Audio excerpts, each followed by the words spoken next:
ഹാഫിൽ നഈം ഫൈസി അത്തോളി തൻ്റെ ജീവിതത്തിൽ കാത്തിരുന്ന സന്ദർഭങ്ങളിലെ ഒന്നായിരുന്നു പട്ടിക്കാട് ജാമിയ നൂരിയയിലെ സനദ്ദാന ചടങ്ങ്.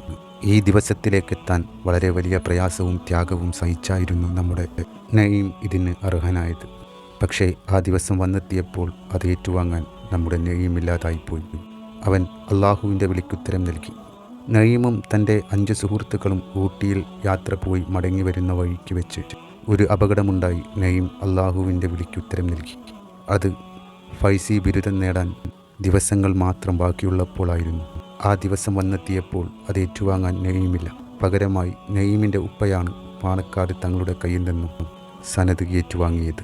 ആ സന്ദർഭം സന്തോഷത്തിൻ്റെ മധുരം നുണയേണ്ട സമയത്തും വിഷമത്തിൻ്റെ കയ്പുനീർ ചവച്ചിറക്കുകയായിരുന്നു എല്ലാവരും. അവിടെ കൂടി നിന്ന നഈമിൻ്റെ ഉസ്താദുമാരും സഹപാഠികളും എന്തിനേറെ പാണക്കാട് തങ്ങളുടെ മുഖത്ത് പോലും വിഷമം തളം കെട്ടി നിന്നിരുന്നു. എന്നിട്ടും തങ്ങളവറുകൾ ചെറുപുഞ്ചിരിയോടുകൂടി നഈമിൻ്റെ ഉപ്പയുടെ കയ്യിലേക്ക് ആ സനത് നൽകി. ജീവിതത്തിൽ നഈം ഫൈസി കാത്തിരുന്ന സന്ദർഭങ്ങളായിരുന്നു ഇതെല്ലാം. തൻ്റെ വിവാഹ ദിവസവും എണ്ണി കാത്തിരിക്കുകയായിരുന്നു. നഈം ഫൈസിയുടെ കൂടെ സഞ്ചരിച്ച ജുനൈദിൻ്റെ സനത് മുനീർ ദാരിമിയും ഏറ്റുവാങ്ങി.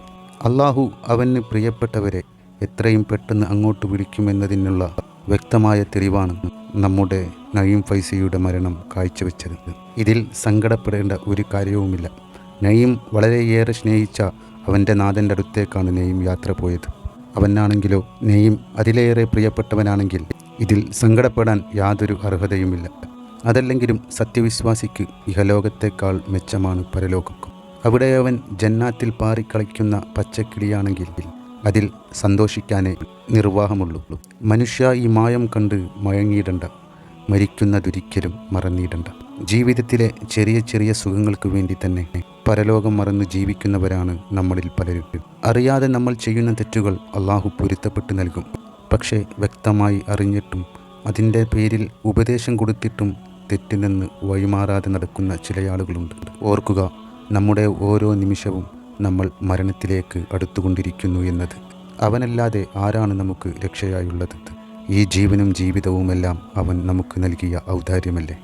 നഈമിൻ്റെ സുഹൃത്തായ നഈമിൻ്റെ കൂടെ അപകടത്തിൽപ്പെട്ട ജുനൈദ് ആദ്യമായി ബോധം വന്നപ്പോഴും നഈമിനെ കുറിച്ചാണ് ചോദിച്ചതെന്നുള്ള സങ്കട വാർത്ത. ജുനൈദ് കുറച്ചൊക്കെ മെച്ചപ്പെട്ടു വരുന്നുണ്ട് എന്നാണ് അറിയാൻ സാധിച്ചത്. പരിപൂർണ ശിഫ നൽകാനും പൂർണ്ണ ആരോഗ്യവാനായി ജീവിതത്തിലേക്ക് തിരിച്ചു വരാനും വേണ്ടി നമ്മളുടെ പ്രാർത്ഥനയിൽ ജുനൈദിനെയും നഈമിനെയുമെല്ലാം ഉൾപ്പെടുത്താൻ മറക്കരുതേ. അങ്ങനെ തൻ്റെ മകൻ്റെ ഒരിക്കലും മറക്കാത്ത ഓർമ്മകളുമായി സനദ്ദാന ചടങ്ങിൽ നിന്നും തങ്ങളുടെ കയ്യിൽ നിന്നും നഈം ഫൈസിയുടെ ഉപ്പ സനത് ഏറ്റുവാങ്ങി. ഇത് കണ്ടു നിന്നവരെയെല്ലാം പ്രയാസപ്പെടുത്തി എന്ന് തന്നെ പറയാം. ഈ ദിവസങ്ങൾ നഈം കാത്തിരിക്കുകയായിരുന്നു എന്നുള്ളതും നഈമിൻ്റെ വേർപാട് നൽകിയ വിഷമത്തിൻ്റെ ആഴം കൂട്ടി. അള്ളാഹു അവൻ്റെ മഹത്തായ രക്ഷയിൽ നമ്മുടെ നഈമിനെയും നമ്മളെയും എല്ലാം ഉൾപ്പെടുത്തട്ടെ. ഇത്തരം അപകട സാഹചര്യങ്ങളിൽ നിന്ന് നമ്മളെയും നമ്മുടെ എല്ലാ സഹോദരന്മാരെയും എല്ലാം അള്ളാഹു കാത്തിരക്ഷിക്കട്ടെ എന്നും പ്രാർത്ഥിക്കുന്നു. അസ്സലാമു അലൈക്കും.